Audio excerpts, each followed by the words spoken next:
Masih butuh Edi Rahmayadi. Tidak semua orang bisa menjadi pemimpin. Edi Rahmayadi, satu dari sekian banyak putra Sumatera Utara yang punya kapabilitas sebagai seorang pemimpin. Berkarir di Tentara Nasional Indonesia hingga menjabat sebagai Pangkostrat, menjadikannya seorang pemimpin berkaliber besar. Pada tahun 2018, Edi Rahmayadi lebih memilih pensiun dini dan kembali ke kampung halamannya saat diminta masyarakat untuk menjadi pemimpin Sumut. Edi Rahmayadi pun terpilih menjadi Gubernur Sumatera Utara. Saat baru dilantik, Edi pun langsung menghadapi berbagai masalah dan tantangan yang harus diselesaikannya. Mulai dari pembayaran hutang sebesar 1,8 triliun kepada Pemkab dan Pemko se-Sumut, hingga pelaksanaan MTQ nasional yang menurutnya saat itu belum terkoordinir dengan baik. Karena tangan dinginnya, pembayaran hutang pun segera diselesaikan. MTQ nasional pun terlaksana dengan baik dan sukses.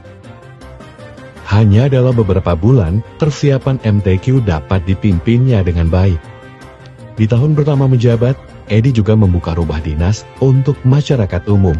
Karena menurutnya, rumah dinas gubernur adalah milik rakyat. Oleh sebab itu, ia pun merenovasinya agar layak dikunjungi masyarakat. Sejak itu, kegiatan kemasyarakatan pun kerap diadakan di rumah dinas. Sebagai gubernur, Edi Rahmayadi menginginkan citra kantor gubernur sebagai tempat pelayanan publik yang mencari lebih transparan. Edi pun menyulap kantor gubernur kini lebih transparan dan ramah untuk masyarakat. Di bidang reformasi birokrasi, Edi Rahmayadi berhasil mengubah citra Pemprov Sumut secara drastis. Mulai dari pelayanan publik hingga tindakan pencegahan korupsi pun memiliki indikator yang baik. Di akhir Edi menjabat, nilai Monitoring Center for Prevention Pemprov Sumut dari KPK RI pun tertinggi seregional. Salah satu jasa Edi yang diingat di kalangan pendidik adalah menaikkan gaji guru honorer SMA SMK negeri dari 40.000 per jam menjadi 90.000 per jamnya.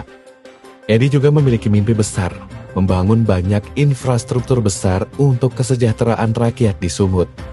Semula, ia menargetkan jalan mantap 100% di Sumut, rumah sakit daerah bertaraf internasional, pengolahan limbah yang dapat menampung limbah Semebidangro, tol dalam kota Medan, dan banyak lainnya. Tapi, semua itu harus ditundanya, lantaran pandemi yang mengharuskan refocusing anggaran. Selama pandemi, anggaran daerah harus difokuskan pada penanganan COVID-19 dan menjaga ekonomi daerah agar terus berjalan. Namun baru beberapa waktu menjabat gubernur, COVID-19 pun menjadi pandemi nasional. Edi pun terpaksa menunda impiannya. Karena tangan dinginnya, Edi berhasil melewati pandemi COVID-19 dengan membawa Sumut berhasil melewati pandemi dan memulihkan daerahnya lebih cepat. Atas kinerjanya, Edi diganjar penghargaan dari pemerintah pusat karena menangani COVID-19 dengan baik. Pasca pandemi, Edi kembali melanjutkan impiannya membangun infrastruktur untuk kesejahteraan rakyat Sumut. Ia berhasil menaik kelaskan rumah sakit haji. Ia pun menargetkan rumah sakit haji Medan menjadi standar internasional.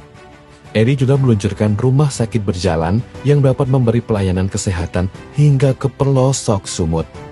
Menurutnya, Sumut dengan daerah yang luas dan pelayanan kesehatan yang belum merata memerlukan rumah sakit berjalan tersebut.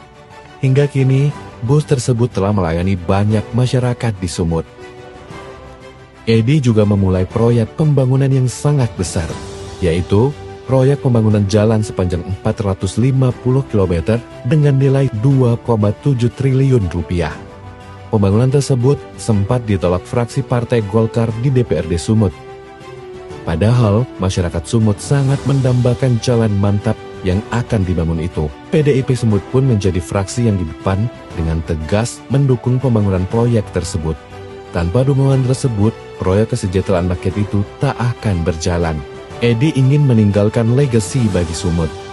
Ia kerap kali menyontohkan Bara Halim yang meninggalkan warisan dan terus dikenang sepanjang masa. Edi pun hendak meninggalkan legasinya lewat sport center berstandar internasional di Deli Serdang. Sport Center itu akan pertama kali digunakan untuk Pekan Olahraga Nasional 2024. Sport Center ini pun digadang-gadang akan menjadi ikon baru dan kebanggaan masyarakat Sumut. Hingga akhir jabatannya, Edi Rahmayadi berhasil menyabet kurang lebih 94 penghargaan. Saat beberapa waktu masa jabatan Edi usai, masalah-masalah baru bermunculan karena kehilangan kepemimpinannya. Pemprov Sumut kembali memiliki hutang pada Pemkab dan Pemgo se-Sumut, serta masalah anggaran daerah lainnya. Penyelesaian masalah ini tentunya memerlukan tangan dingin Edi Rahmayadi. Perjalanan Sumut menjadi bermartabat belum selesai.